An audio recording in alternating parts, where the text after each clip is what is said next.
Hello and welcome back everybody to F123 My Team Career Mode. This is episode number 4 of season 2 as we are heading to the Miami Grand Prix. A few things before we start the video. I have acquired a PS5 finally.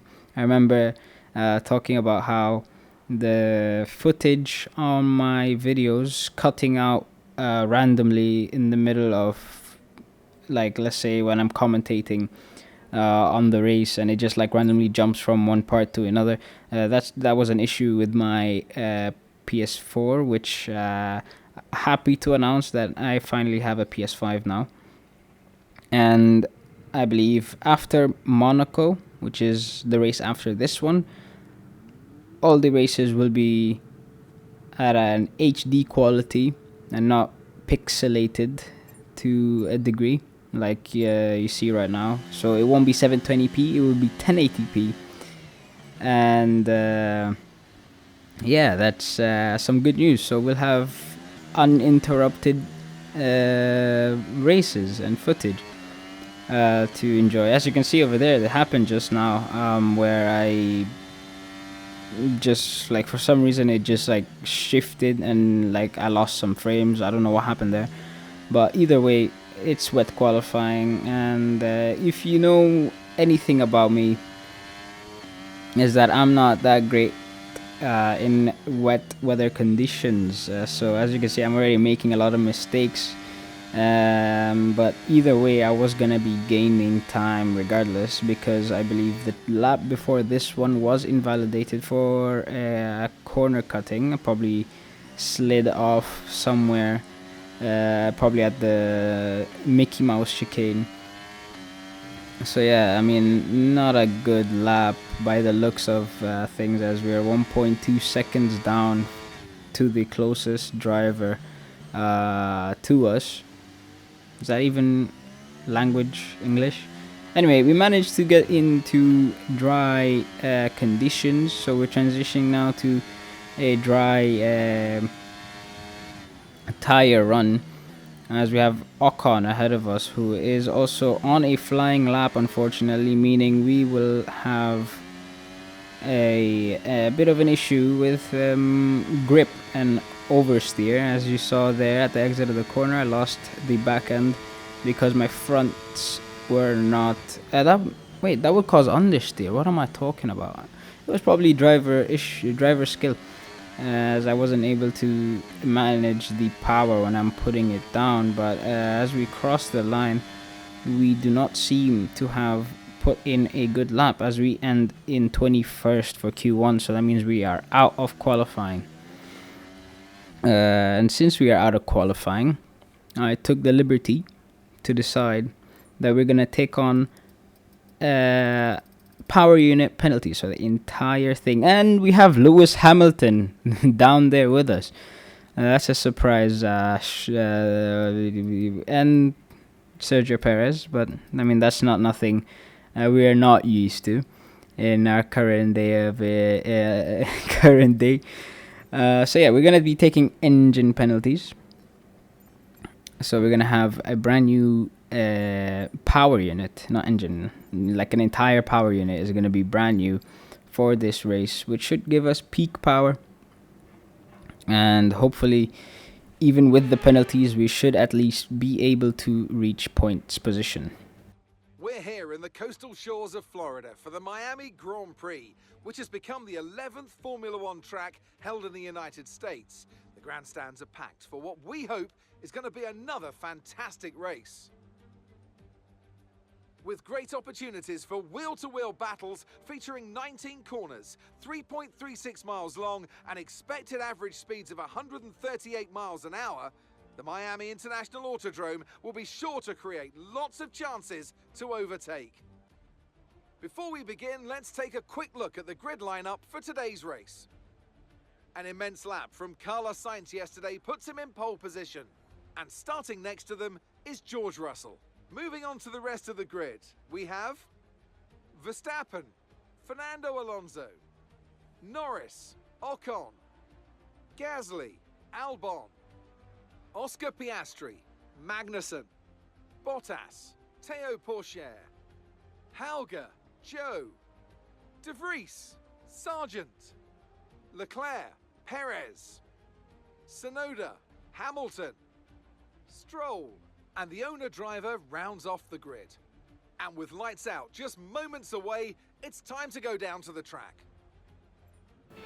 Alright, here we are on the formation lap, starting on the medium tire. Hamilton ahead of us. Not really ahead of us. Lance Stroll is ahead of us, and Hamilton is ahead of him. But I mean, ahead of us in the literal sense, as a few drivers, including myself, obviously, had grid place penalties, pushing us further back than where we would have started, meaning if I didn't take on the engine penalties, I would have started in P21, where I qualified. But, I mean, it wasn't worth starting from P21 and not taking on a power unit, a new power unit. So, in the end, hopefully, this makes it worth the penalties that we took upon ourselves, as we get a good green parking and we're gonna get ready to go racing in Miami. We have 5 red lights for the Miami Grand Prix. It's lights out and away we go. George Russell gets a very good start off the line and is side by side, as it seems, and takes the lead of the Miami Grand Prix. As ourselves, where are we? We're in P18.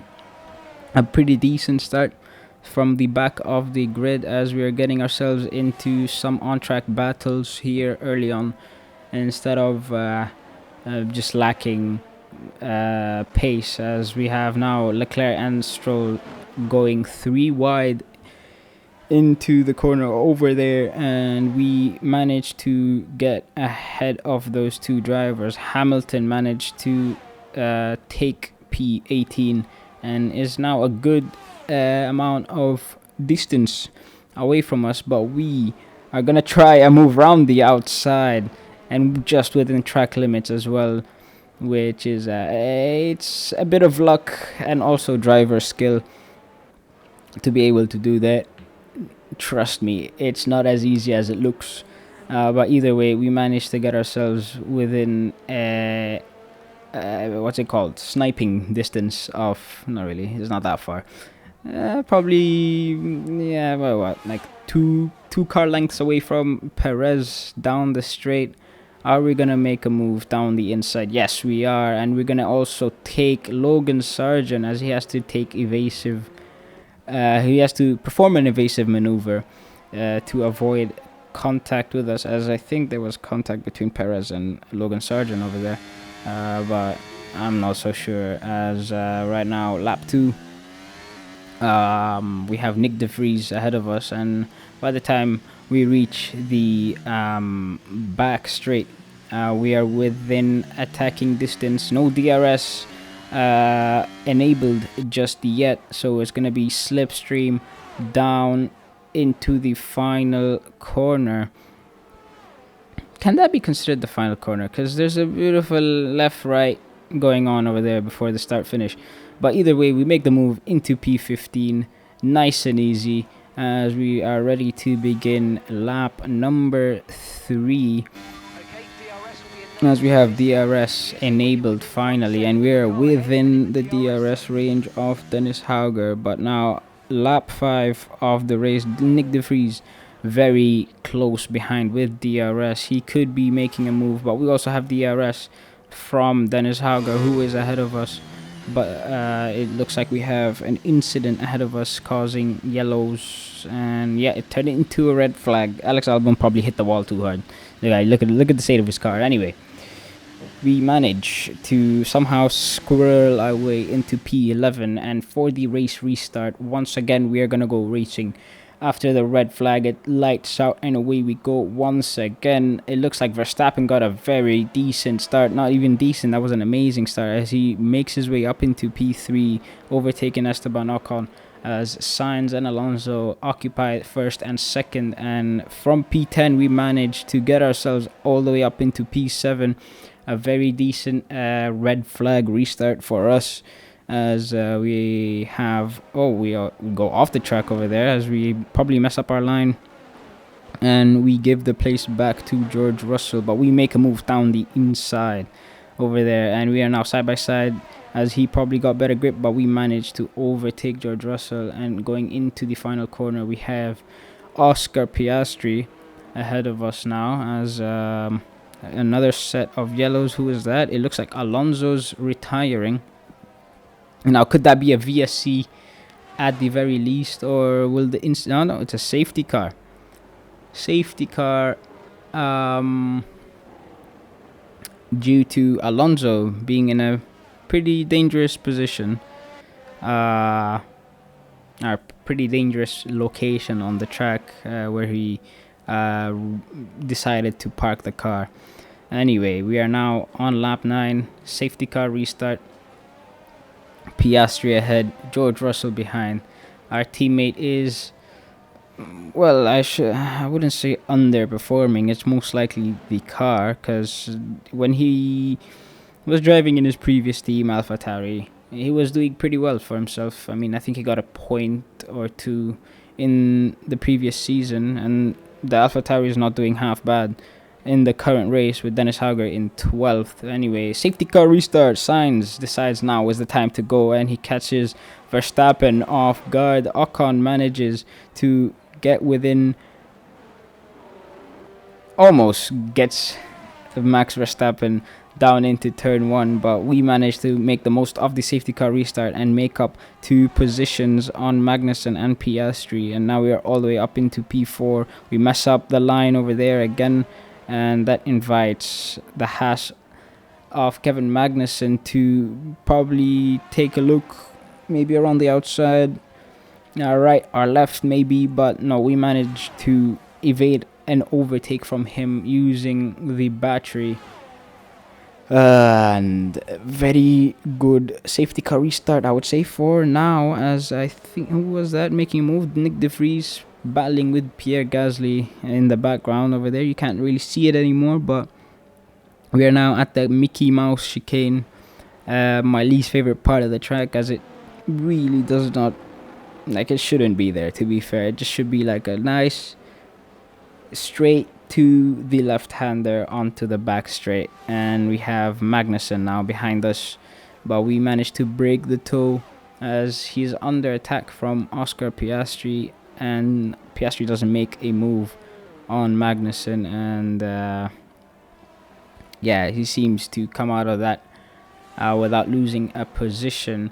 Lap 11 out of 20, still in P4. Lap 13 out of 20, we turn our attention to Max Verstappen and Carlos Sainz battling for the lead of the race, as we have another yellow flag incident behind us. But I wonder who that is. I can't really tell, because if you may have not noticed, I'm basically commentating on a replay since lap 7, and the issue was that I thought I was recording. It turns out I wasn't. So until lap 17, if I'm not wrong, that's when I started recording again, because I paused between the red flag up to... No, I paused at lap 17. And yeah, that's where I lost footage because of my stupidity. But either way, into turn 1, Piastri is side by side with us, and we manage to hold on to our position of P4. But now onto this, I can't really call this the squiggly section, because the squiggly section belongs to the Saudi Arabia track. I don't know what to call it. Just like a long left-hander, which is basically flat out. Okay, that's what I'm going to call it. That's a long name, I know. But we get a huge snap of oversteer. I should stop talking about stuff and more talking about the race and commentating, as that snap of oversteer causes us to lose P5, and Piastri probably is already a second ahead of us, but we can confirm this if after we cross the DRS. No, we have DRS, so we were within a second of Oscar Piastri. Now, can we make a move down the inside of the final corner? We're looking for it, and we make the move. A bit of weaving here and there, and that maybe could have costed us a P4, because now we have Pierre Gasly very close behind with DRS, but we have DRS ourselves, and we are using the ERS as well to close down on Piastri, almost making contact into turn 1, and we are now fighting once again for P4. We managed to get into P4, and by lap 16 we hold on to P4. I said P4 like 4 times. Yeah, you get it, because P4, 4. Yeah, anyway, whatever. I'm not funny. Anyway, back straight once again on lap 16. This time Piastri has the DRS on us, and he is already side by side with us going down the back straight. And with DRS assistance, he should be able to complete the overtake, as we are trying to squeeze him off the racing line, but that does not seem to bother him at all, as he manages to take P4, dropping us down to P5. And now Pierre Gasly once again behind us with DRS. We're gonna look for an audacious move into turn 1. Can we make the move stick? No, we outbrake ourselves, and we're not able to take P4. But once again, we're gonna go side by side into the left right. Is it left right? Whatever. Gasly overtakes us now. See, every time I get distracted with my stupid thoughts, we get overtaken by another driver, and this time it was Pierre Gasly, and we have battery just about enough, and with DRS we are closing up on him. Can we make a move down the inside on the 2 drivers? We cannot make a move down the inside. I think I'm getting desperate, or I was getting desperate at that stage for a P4 result, as it would have been a very good result considering we started from the back of the grid. We have another three more laps. We could possibly maybe capture ourselves a P5, as 3% on the battery. I mean, I'm basically going to be using the entirety of that ERS to maybe make a move down the inside on the final corner on Pierre Gasly, and we are now up into P5 once again.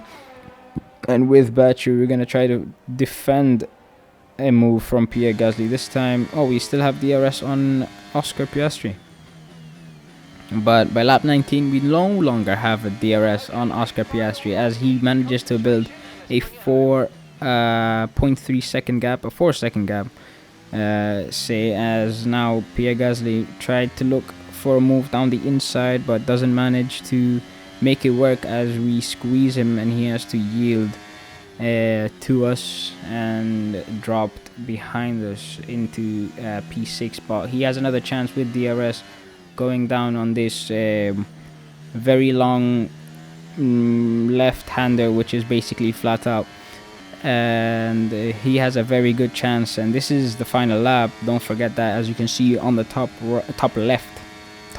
left, yes, of your screens. But we managed to outpace him down the straights. Even with his DRS, it doesn't seem to be as powerful as our engine itself. Anyway, we turn our attention to Carlos Sainz, who with his fight with Verstappen manages to take the lead and win the Miami Grand Prix. Ocon, surprisingly, in P2 crosses the line now with Verstappen to take second and third for those 2 drivers respectively.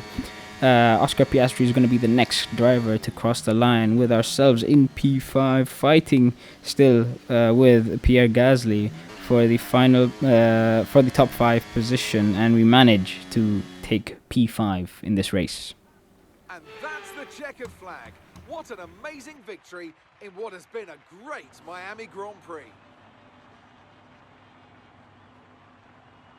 Well, Anthony Davidson, a resounding victory today, but what set them apart from the rest? I feel like consistency was probably the key today. There's being quick, and then there's being quick lap after lap after lap. If you can do that, you can capitalise on other people's errors without making many of your own. And that's an approach that can push you a long way up the field. Looking at the podium, you can see that red suit familiar to fans across the globe. A world-class win for a world-class team. Ferrari, do it again.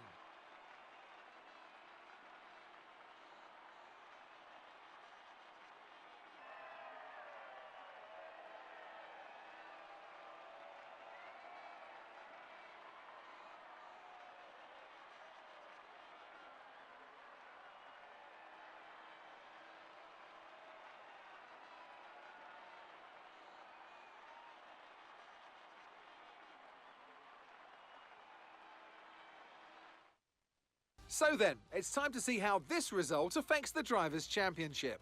Well, after an incredible day of racing, who was your driver of the day, Ant? Carlos Sainz certainly wasn't someone to scoff about. His ability to follow race strategies throughout with pinpoint precision has to be commended. It's time to check out the Constructors' standings. It was a tough race for our championship leaders, who lose ground at the top of the table. Meanwhile, Ferrari have improved their position. A strong weekend for them as they fight their way towards the top. It's been an absolutely wild weekend of Formula One action, and I can't wait to see what's next. Thank you guys so much for watching this episode till the end. Sorry if I don't sound excited at all. In any of my videos, actually. I do not really sound like that enthusiastic as I feel like I should be. But it's, I don't know, it's a thing I have. I just like talk like this when I'm recording. And yeah, like if I decide to go back to live streaming, then you'll actually see the how I really act when I'm just playing games. And it really, again, I appreciate you watching this video till the end. Don't forget to follow me on Instagram. I do post updates over there on when I upload videos, or like how or what schedule I'm gonna be like setting for my upload schedule. Anyway, yeah, thank you for watching. Have a nice day.